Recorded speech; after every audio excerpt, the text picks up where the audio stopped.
Bem-vindo a mais um episódio da série Leader Experience, uma jornada inspiradora feita para você. Estamos aqui hoje com uma novidade no nosso episódio, porque, na verdade, nós temos duas Inspires que estarão conosco. Lembrem que o nosso episódio é Liderança e Cidadania, e as nossas Inspires é a Betânia Tanuri e a Juliana Salvador, ambas da BTA Associados. Muito obrigada a vocês duas por ter aceito o nosso convite. E daqui a pouquinho a gente já ouve vocês. Eu quero só lembrar a você que está aqui me ouvindo que a nossa série, o objetivo é que a partir de agora você já tem insights sobre liderança para o futuro que emerge. Que esse é o novo projeto da Zanetti Coaching e que a gente quer que realmente você possa se inspirar com a experiência e as vivências de pessoas que já estão na jornada há algum tempo. Então, eu quero fazer o meu convite para iniciar a conversa com a Juliana Salvador. Juliana, obrigada de você estar também aqui conosco. E eu gostaria, Juliana, que você começasse contando aqui para a gente quais são as tuas vivências sobre liderança e cidadania no contexto atual. Então, Suzane, muito obrigada. É uma satisfação, uma alegria estar aqui. Boa noite a todos. Esse é um tema que nos instiga muito, né? Ainda mais em um contexto como esse que nós estamos vivendo. Bom, liderança para a gente, na BTA, é aquele que consegue, que deve mudar o fluxo. Imagine só em um contexto de pandemia, né? Este talvez seja o contexto mais complexo em que as lideranças de hoje já enfrentaram na vida. Talvez nenhum líder vivo tenha enfrentado um contexto tão complexo como esse contexto de pandemia que a gente está enfrentando agora. Uhum. Como liderança organizacional, como liderança dos países, como liderança, inclusive, nas nossas famílias. O papel em que a gente atua nas nossas famílias. Este patamar de complexidade das decisões, as múltiplas variáveis que precisam agora ser consideradas, ela coloca o líder numa situação bastante diferente, para não dizer desafiadora, em relação ao contexto. Sobre a ótica da cidadania, o que, na minha visão, mudou, alguns sim, né? A gente tem exemplos interessantes de pessoas que conseguiram avançar de fato na prática da cidadania enquanto liderança, mas, sobretudo, a lógica de contemplar diferentes variáveis na sua tomada de decisão. A gente experimenta isso dentro da nossa empresa, na BTA, na Betânia Tanuri Associados, e vê também como é que os nossos clientes, os maiores executivos e as maiores empresas do Brasil se comportaram diante de um momento desse. Uhum. Eu estou dizendo, na verdade, né? Se antes as decisões ou o ato de liderar ficava circunscrito à organização, ao mercado e ao cliente, passa a haver necessariamente uma outra dimensão da liderança, que são fatores de saúde, fatores que impactam na sociedade, fatores que impactam nas famílias das pessoas. Uhum. Não só experimentamos isso dentro da BTA, da Betânia Tanuri Associados, mas também ajudamos os nossos clientes a entender como é que eles poderiam colocar essas variáveis dentro de um modelo de gestão ou de liderança que não existia antes. Uhum. Essa complexidade trouxe isso também, né? É uma falta de histórico para a tomada de decisão. É uma falta de modelo validado para essa tomada de decisão e para esse ato de liderar nesse novo contexto. Uhum. Essa visão para além de dentro da organização, né, para além do seu cliente, para além dos seus processos, para além das suas pessoas enquanto colaboradores, é um movimento que impacta a questão da cidadania no momento em que as pessoas estão exercendo a sua liderança. Sim. Na nossa organização, na BTA, a gente teve, e a gente vê isso também nos nossos clientes, uma primeira fase onde a preocupação era um medo, né? Era um cuidado muito grande com a saúde das pessoas. Era uma proteção muito grande, era uma necessidade de uma decisão muito rápida em relação à saúde das pessoas e também há questões relacionadas à segurança de sistemas, de performance dos indivíduos, de como é que seria entrar na casa das pessoas, como que a organização ia entrar na casa da pessoa. E foi o que aconteceu. Isso aconteceu no nosso papel enquanto liderança, dentro da BTA, da Betânia, e aconteceu também com os nossos clientes, sobre dimensões diferentes, mas de maneira geral, houve essa primeira fase e foi um momento, né, para citar aqui um artigo que a gente teve que decidir com dor no corpo e com dor na alma. Mas o exercício da liderança é assim, é agridoce. Tem a parte doce e tem a parte agri. Essa é a responsabilidade. A agridoce também é enfrentado quando a gente lidera com múltiplas variáveis, as variáveis relacionadas à cidadania.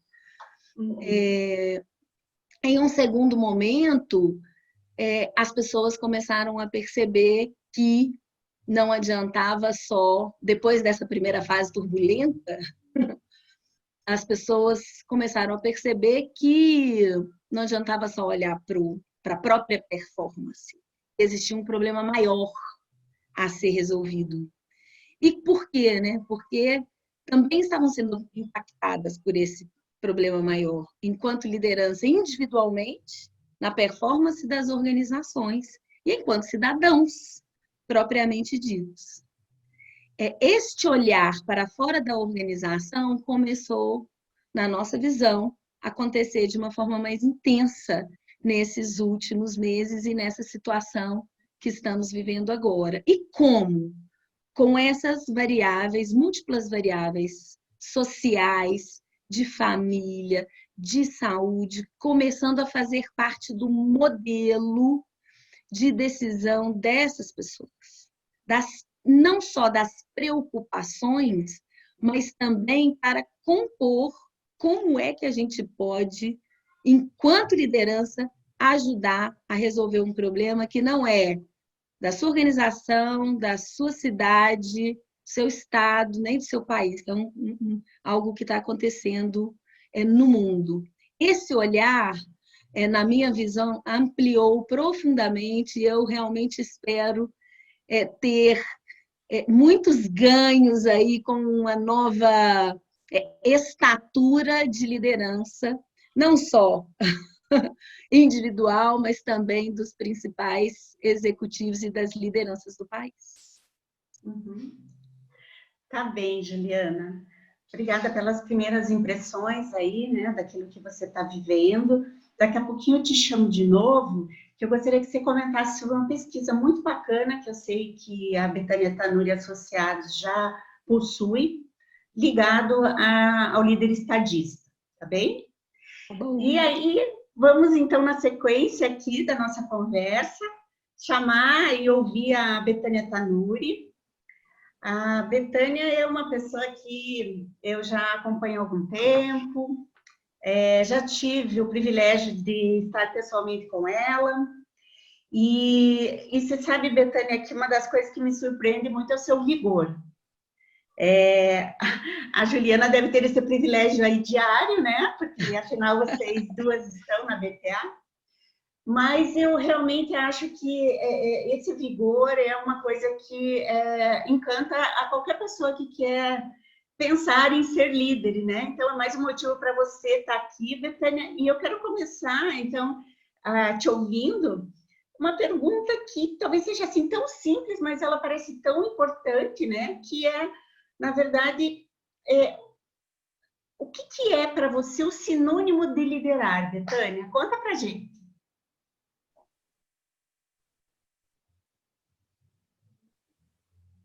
Suzane, que prazer enorme estar aqui com você e com vocês nessa noite de hoje, com a Juliana, minha colega, para falar de um tema que tanto nos apaixona, né? Que é liderança, transformação, bem comum, enfim, essas coisas que mexem com a alma de todos nós. Liderança, eu quero voltar a um tema que a Juliana trouxe no início da fala dela. A liderança é aquela pessoa, aquele conjunto de pessoas, porque não é necessariamente no indivíduo. A estrutura de liderança é que move as organizações, é que move o mundo, é que move a sociedade, né? São as lideranças que são inquietas, que buscam o bem comum e que buscam mudar incessantemente o fluxo natural. Elas, quando o fluxo está na direção correta, a liderança acelera. Quando o fluxo não está na direção correta, ela transforma.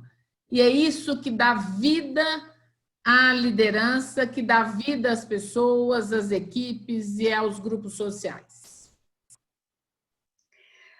Betânia, dentro desse conceito, agora conta aqui para a gente sobre a Betânia e assim, como foi liderar pela primeira vez? Não sei, enfim, não importa quantos anos você tinha, mas essa experiência, né, de liderar pela primeira vez. Suzane, você me faz voltar no tempo. Eu me lembro, muito pequena, com 8, 9 anos de idade, eu assumi a presidência do Miniléu. Naquela época, há 50 anos atrás, o Lions Club era uma associação, um grupo muito forte, com uma forte atuação social. E o meu pai era governador do Lions. E eu, muito pequena, com 8, 9 anos, nós decidimos formar o primeiro Miniléu do mundo. E assim reunimos 20, 30 crianças da mesma idade, entre 8 e 11 anos, e montamos o primeiro Miniléu. E eu era co-presidente. Éramos 2, eu e um colega.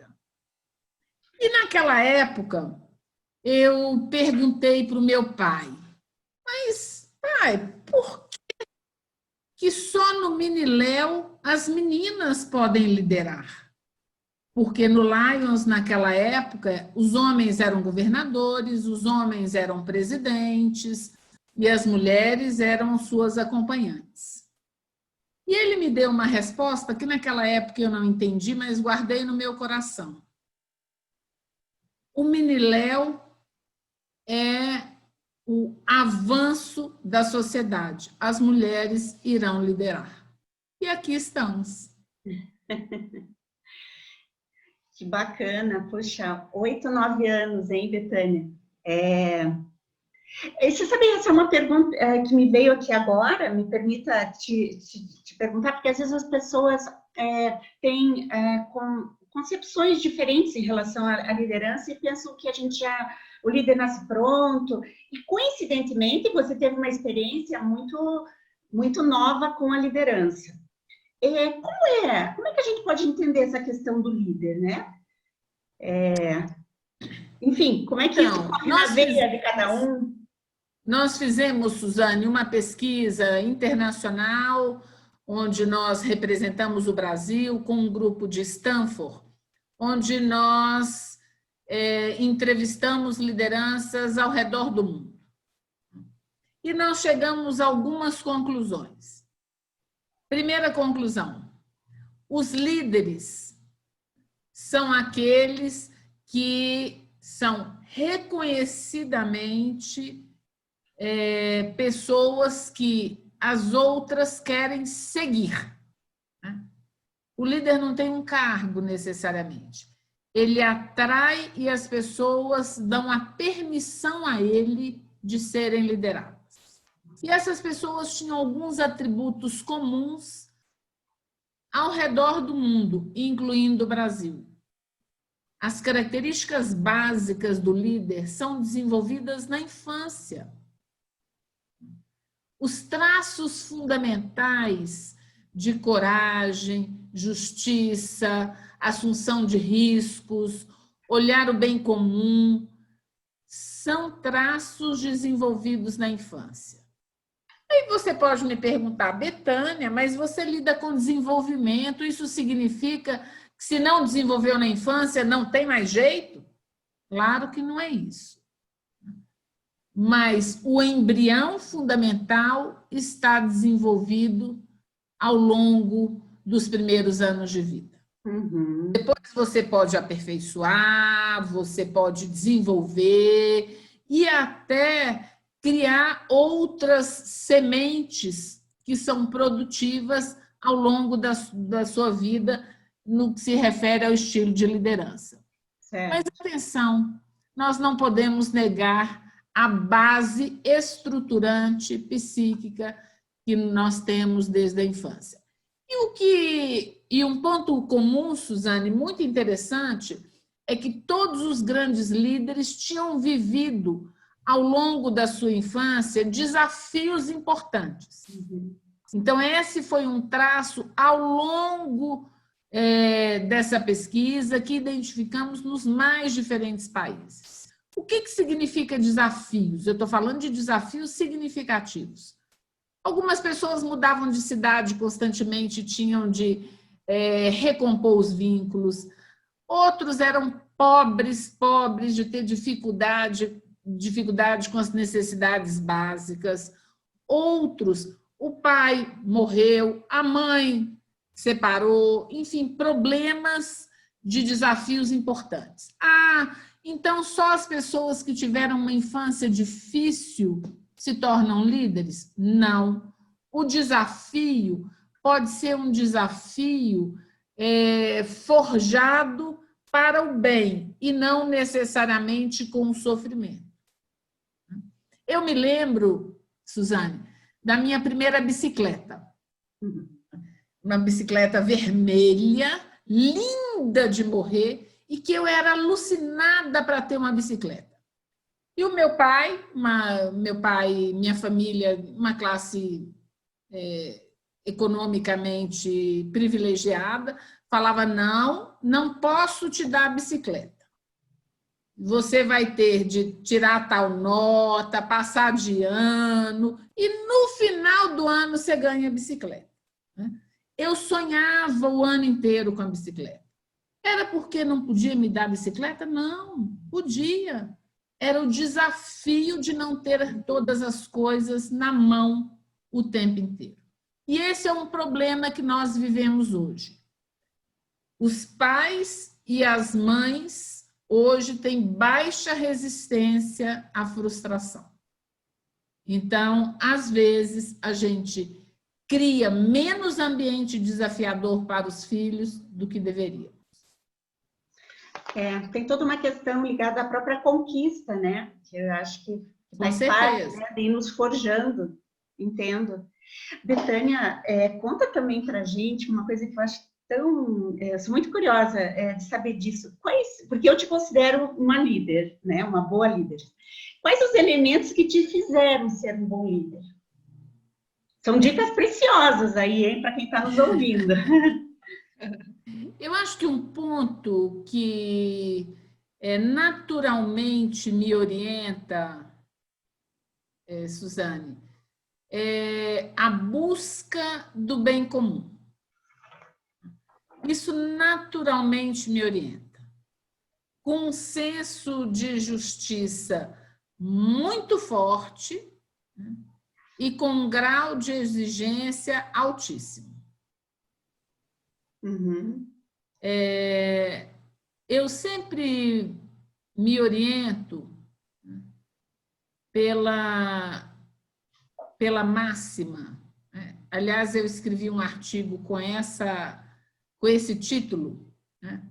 Ninguém é perfeito, mas uma equipe pode ser. Uhum. Então, um dos desafios que nós temos é o desafio do autoconhecimento, de enxergar os nossos pontos de sol e os nossos pontos sombra, né? Não apenas para melhorá-los, mas especialmente para compor equipes que sejam complementares. As equipes complementares têm uma força absolutamente extraordinária. Absolutamente extraordinária. E para que isso aconteça, as pessoas precisam compreender, nós precisamos compreender que não somos perfeitos. Uhum. Eu ia te perguntar, Betânia, que você estava contando sobre os elementos, e você foi falando de várias coisas, como, por exemplo, autoconhecimento, as questões do ponto e sol, ponto sombra. Além essas coisas, são as que te nortearam como, na tua liderança, ou você adicionaria coisas diferentes ao que você estava comentando anteriormente dos elementos? O que eu quero enfatizar, de fato, Suzane, ninguém é perfeito, mas uma equipe pode ser. E o líder, se não tiver uma causa, um propósito maior que dê significado para as pessoas, ele não consegue liderar. Uhum. Betânia, você estava falando agora da causa e me veio aqui que eu vi recente uma entrevista sua, e você falava justamente do que é a sua causa, né? E que está ligado justamente à questão de que as pessoas possam ser melhores, as organizações serem melhores e as empresas melhores, né? Essa causa permanece a mesma? Se adiciona alguma coisa? Essa causa, que é a causa para que os indivíduos sejam melhores, as organizações e a sociedade seja melhor, são esses 3 níveis: indivíduo, empresa, organização e sociedade.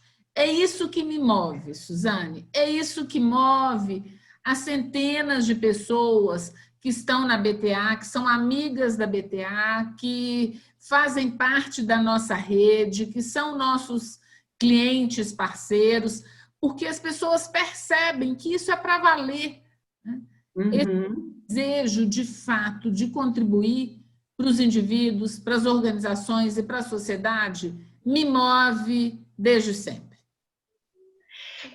Inclusive, eu recomendo fortemente que vocês que estão aqui nos ouvindo, e depois eu vou fazer uma indicação no post que vem na sequência, recomendo fortemente o artigo, Betânia, que foi escrito pela BTA, que tem a ver com o que você está falando, e acredito que a Juliana já vai nos ajudar, que é o artigo Formação de Equipes para uma Empresa Estadista. Eu acho que converge com o que você está acabando de dizer, desses 3 níveis, né? Com certeza, com certeza. Então, recomendo fortemente, depois a gente ajuda as pessoas como vão poder achar esse artigo. Juliana, volta aqui então com a gente na conversa. Aliás, volta não, porque você já sempre esteve aqui, né? Mas volta contribuindo e conta para a gente dessa pesquisa que a BTA já fez ligada ao líder estadista. Bom, então, Suzane, existem, né? Essa pesquisa nos mostrou que existem estilos de atuação da liderança que podem ser bem claros, né? Existe aquele estilo que a gente chama de gestor. Essa é aquela pessoa que ela usa as alavancas hard da organização. É aquela pessoa que tem um espaço na hierarquia, é aquela pessoa que é orientada para processos, é orientada para estrutura. E se a gente for olhar o percentual de participação desse estilo gestor, nós temos 68% das lideranças no país agindo desta maneira, ou seja, né, fazendo a sua liderança ancorada no seu lugar da hierarquia da organização e atuando sobre essas alavancas chamadas as alavancas hard. Existe um outro grupo que é o que a gente chama de líder. Esse grupo, diferentemente do gestor, ele atua com as alavancas soft da organização. Ele tira a energia das pessoas, ele tira a garra das pessoas, ele mobiliza a energia, a liderança, a própria cultura da organização em prol dos resultados. Esses são mais 15% das lideranças no país. E existe uma turma, vamos dizer assim, que consegue fazer essas duas coisas. Mobilizar não só as alavancas hard da organização, mas também as alavancas soft da organização. Esse é o líder que a gente chama de dirigente. Ele consegue fazer esse balanço, aproveitando aquilo que se pode trazer de melhor desta combinação hard e soft. Dentro desse grupo de dirigentes, tem um grupo muito especial, que a gente pode até reconhecer aqui já na fala, é um grupo que consegue ter uma causa maior, um bem comum, que consegue mobilizar o seu foco, a sua energia e das equipes e da organização para além daquela organização, para além do seu interesse comum. Então, esse grupo tem uma causa maior.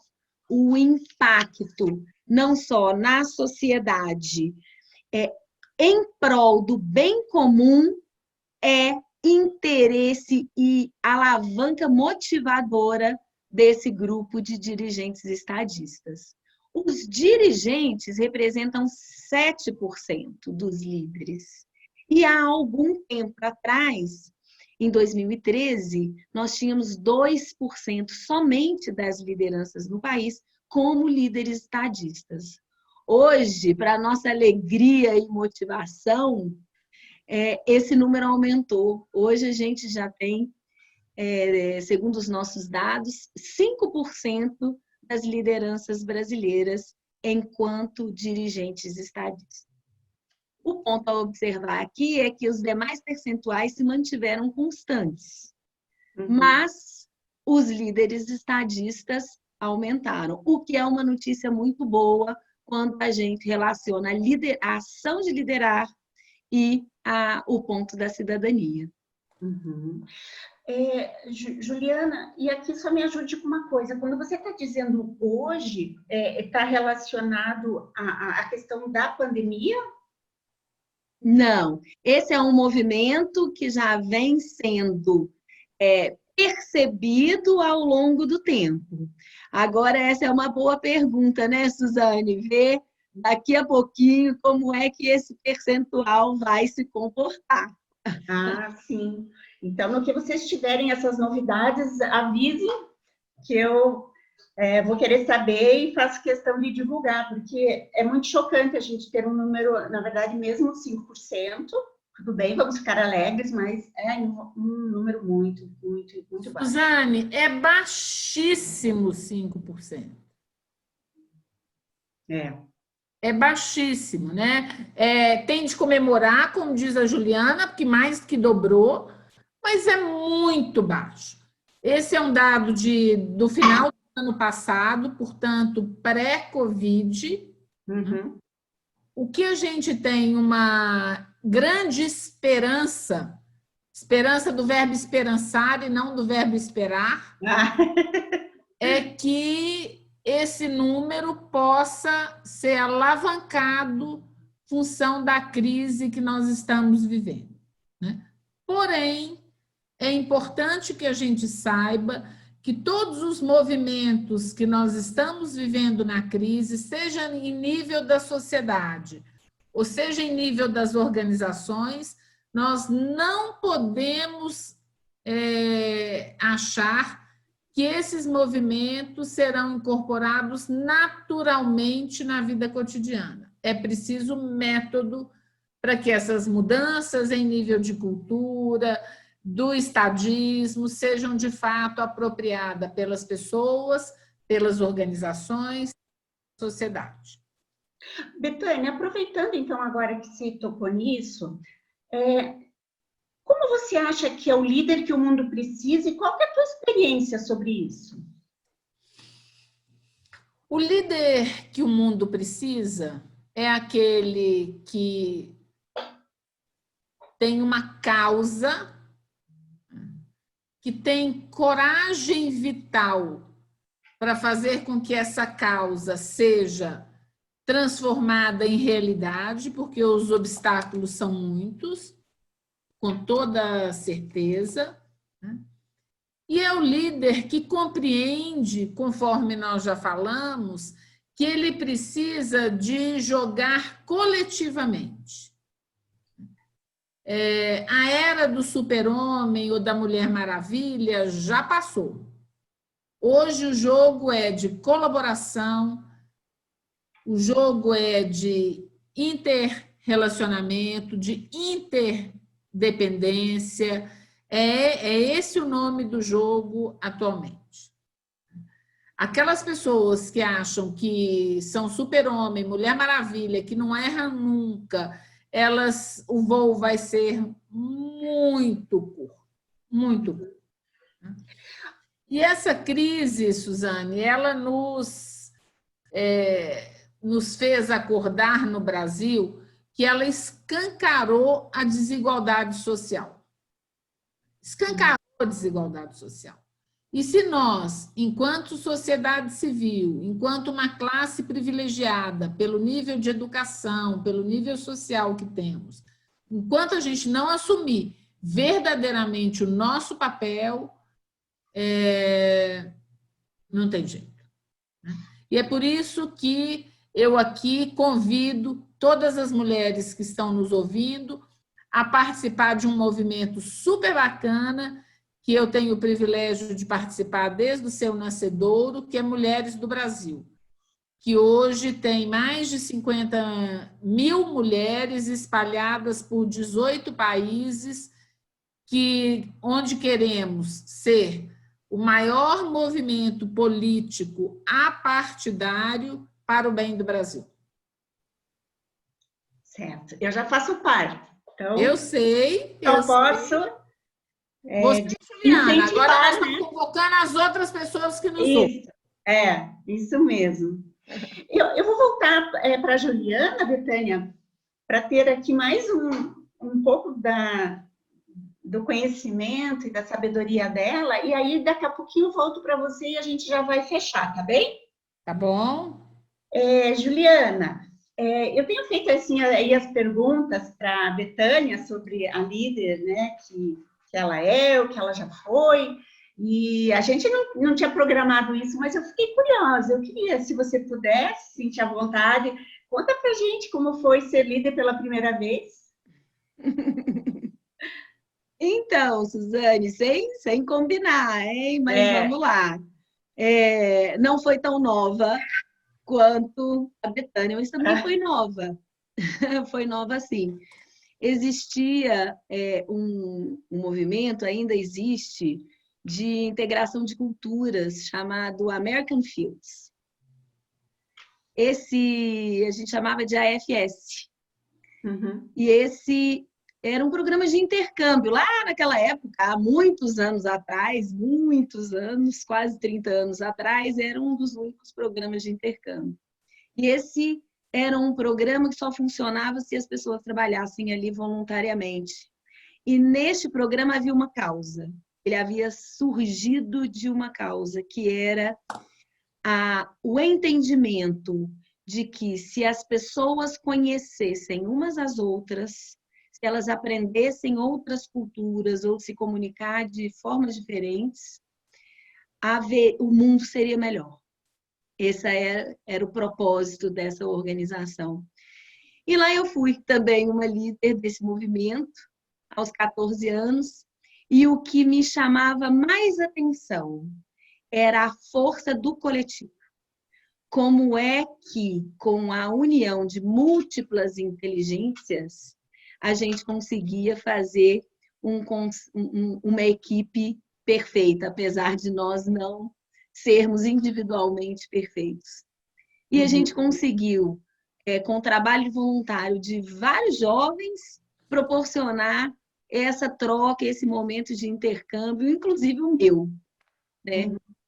Então, assim, em especial, como é que a força da combinação daquelas múltiplas competências, múltiplas inteligências, coordenada por alguém, no caso líder, conseguia trazer um impacto. Essa é uma palavra importante, um impacto que seria colhido por muito mais gente do que aquelas próprias pessoas. Essa foi a minha primeira experiência de liderança. Bacana. Eu acho que assim, é tão bonito porque a gente começa a conversar com as pessoas e todo mundo tem uma história, né? E eu acho que assim, a minha carreira, ela também sempre foi de se encantar com a história das pessoas. Então, obrigada, Juliana, por essa contribuição. E aí, a gente então indo para o nosso fechamento, Suzana. De nada. Indo para o nosso fechamento, Betânia, conta pra gente se você tem algum líder, se você tem algum projeto futuro, né? E aí, se você quiser já nos contar, falar alguma mensagem final para a gente ir finalizando, eu te agradeço. Então, desculpe, só voltando, Betânia, que eu me confundi aqui. Se você tem algum projeto para o futuro? A líder que você tem um projeto para o futuro? Suzane, eu tenho... O que não falta é projeto. Tenho muitos projetos para o futuro. Eu tenho uma intensidade com a vida que faz parte da minha marca. Projetos maravilhosos na consultoria, projetos com a família, projetos com a sociedade, projetos Mulheres do Brasil, projetos Você Muda o Brasil, enfim, inúmeros projetos. O que eu acho que é importante aqui ressaltar, né, é o seguinte: busque dentro de você, é o que eu faço, busque dentro de você o seu propósito maior. O que te move? O que te traz energia? O que te faz, o que te faz feliz enfrentando os problemas da vida que estão aí, né? Mas que move a sua alma, que move o seu coração. Nós estamos num momento da sociedade que é um momento onde as pessoas estão recheadas de medo, né?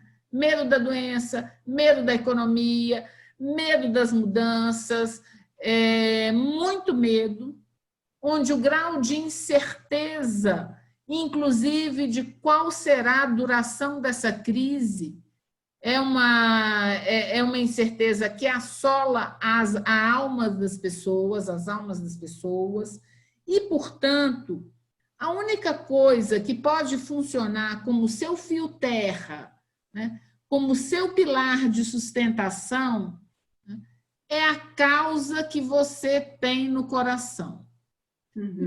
A energia que você consegue arregimentar com as pessoas que têm causas consistentes com a sua. Cada um de nós pode mais. Cada um de nós pode ser melhor. Essa é uma crise que está colocando em xeque o ter, que está colocando em xeque o modo de viver, o modo de trabalhar, o modo de consumir. Eu costumo dizer que é uma crise antropológica, fundamentalmente. E a nós, que aqui estamos, devemos cultivar nos nossos corações, com as pessoas que estão conosco, a esperança do verbo esperançar, de construir uma sociedade melhor. Tá bem.